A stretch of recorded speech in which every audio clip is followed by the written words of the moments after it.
Sarah Brunwell, the editor of fundoperator.com, and I'm here with Mark Gillan, Head of Product at AJ Bell Investments. Mark is speaking at the Fund Operator Europe Summit later this year, and ahead of that, we wanted to catch up with him to get a little bit of a flavour of what he's going to be talking about. Hi, Mark. Thanks for joining me. Hi, Sarah. It's great to be here. Thanks for having me. So my first question is a big one. What are some of the top priorities when it comes to improving the operational experience when you're looking at kind of adding value for clients?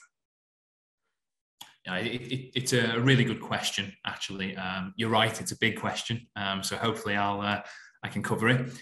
I think for me, a fundamental thing that's happening in our industry is democratization of investment. No longer is it seen as the preserve of huge institutional clients or ultra high net worth clients.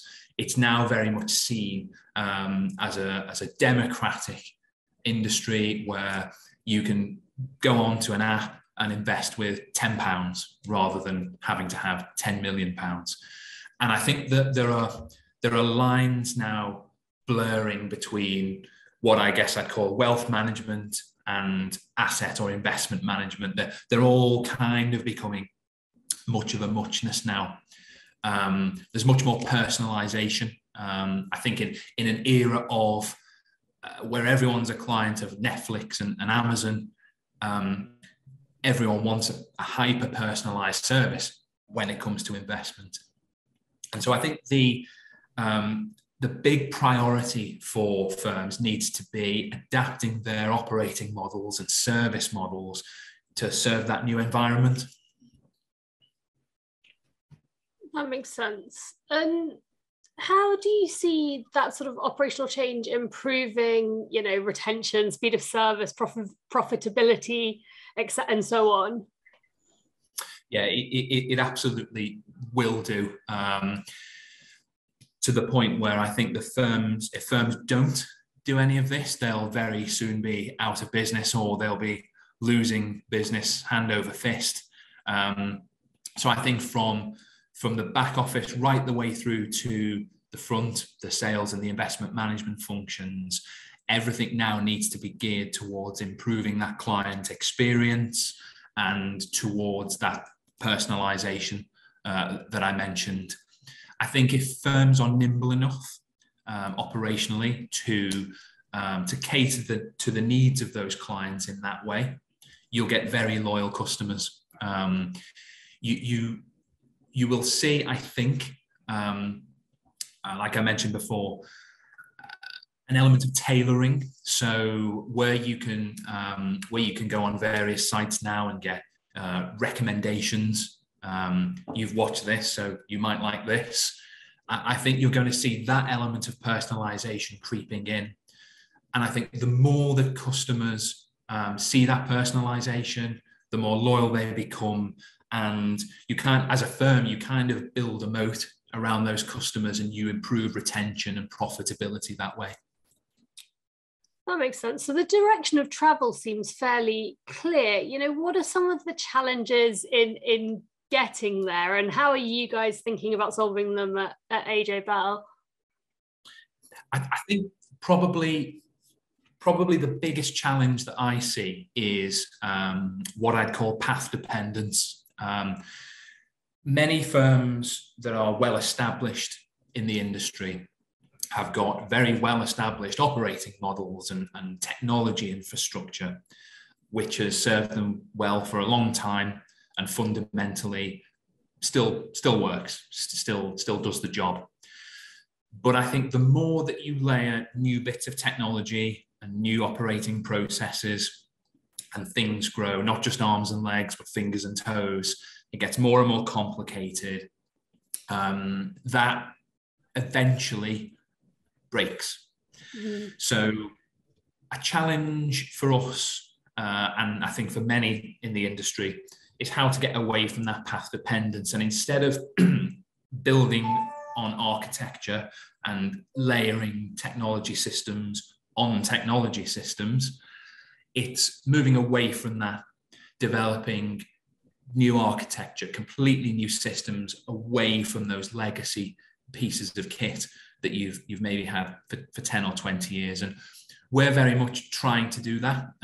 It's difficult as a long established firm, but we're looking at rolling out new pieces of technology, microservices and app-based delivery and distribution away from our long established architecture to try and serve the needs of some of those clients that I mentioned before.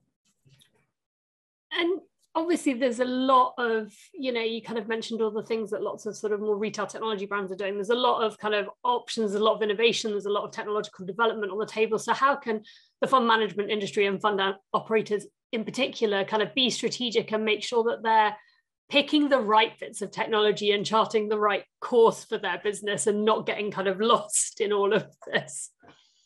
Yeah, it's a great question because the strategy can't simply be do everything. You have to pick your battles and, as you say, have a strategic focus. I think that there are two things that I'd probably pick out there. The first one being regulation is a driver of pretty much everything that we do in the industry. But I think more so now than ever, the regulator is very, very interested in our world. Now that investment is seen as being a bit more democratized, that inevitably brings the risk of more customer harm.